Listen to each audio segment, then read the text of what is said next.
সীমান্ত পেরিয়ে অনুপ্রবেশ, ত্রিপুরায় 4 বাংলাদেশি আটক।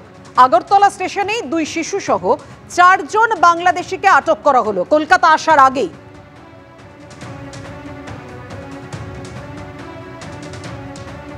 সীমান্ত পেরিয়ে অনুপ্রবেশ, ত্রিপুরায় 4 বাংলাদেশি আটক হলো। আগরতলা স্টেশনেই 2 শিশু সহ 4 জন বাংলাদেশিকে আটক করা হয়।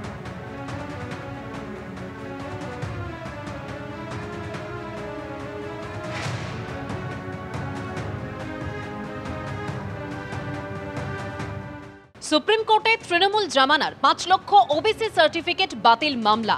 ধর্মের ভিত্তিতে কোনো সংরক্ষণ করা যায় না মামলা গ্রহণ করে মৌখিক পর্যবেক্ষণ সর্বোচ্চ আদালতের। পিছিয়ে পড়াদের জন্যই এই সংরক্ষণ সওয়াল রাজ্য সরকারের, ধর্মান্তরিতদের জন্যই রাজ্য সরকারের সংরক্ষণ। কপিল সিব্বলের পাল্টা সওয়াল আইনজীবী মনিন্দর সিংহের।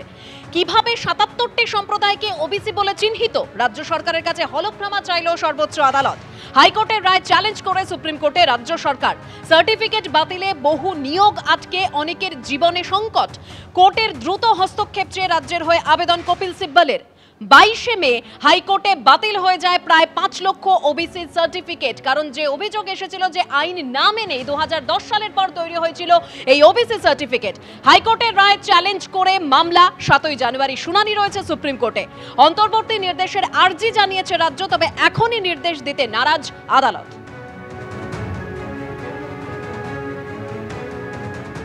ভোটে অশান্তির বাংলায় এবার সমবায় ভোটেও কেন্দ্রীয় বাহিনী দিয়ে রবিবার কাঁথিতে সমবায় ব্যাংকের ভোট গ্রহণ।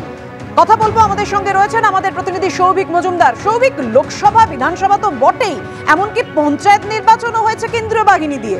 সমবায় ভোটে কেন্দ্রীয় বাহিনী, সুপ্রিম কোর্টের নির্দেশে তো বেনজির নির্দেশ।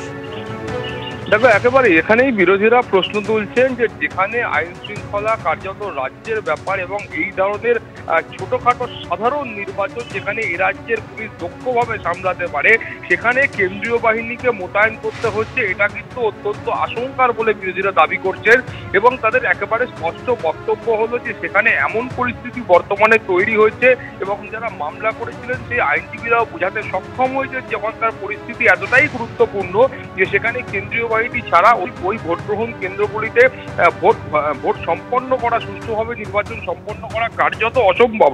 এবং তুমি জানো যে আগামী রোববার সেখানে ভোট গ্রহণ রয়েছে এবং 241টির মধ্যে 5টি ভোট গ্রহণ কেন্দ্রে সিআরপিএফ বা কেন্দ্রীয় বাহিনী মোতায়েন করার জন্য সুপ্রিম কোর্টের তরফ থেকে নির্দেশ দেওয়া হয়েছে। এছাড়াও প্রতিটা বুথে যেখানে যেখানে এই ভোট গ্রহণ পর্ব হবে সেখানে কিন্তু ক্লোজ সার্কিট ক্যামেরা বসাতে হবে।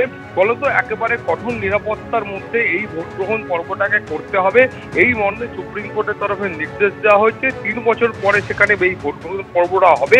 ফলে সেখানে ইতিমধ্যেই কিন্তু একাধিক অশান্তির ঘটনা সামনে এসেছে, যার প্রেক্ষিতে সুপ্রিম কোর্টের তরফে এই নির্দেশ। পাপিয়া, ধন্যবাদ তোমায়।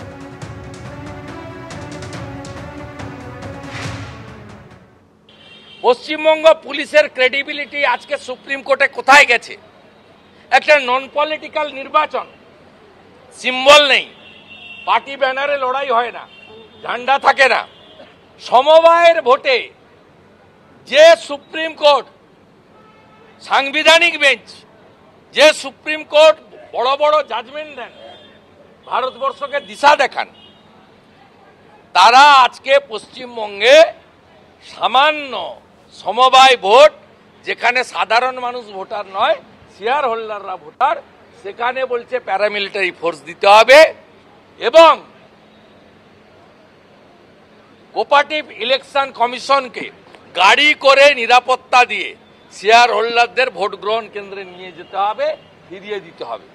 কোন রাজ্যে আপনি বসবাস করছেন? না, এগুলো তো নিশ্চয়ই প্রশাসনিক ব্যাপার, তারা বলবেন।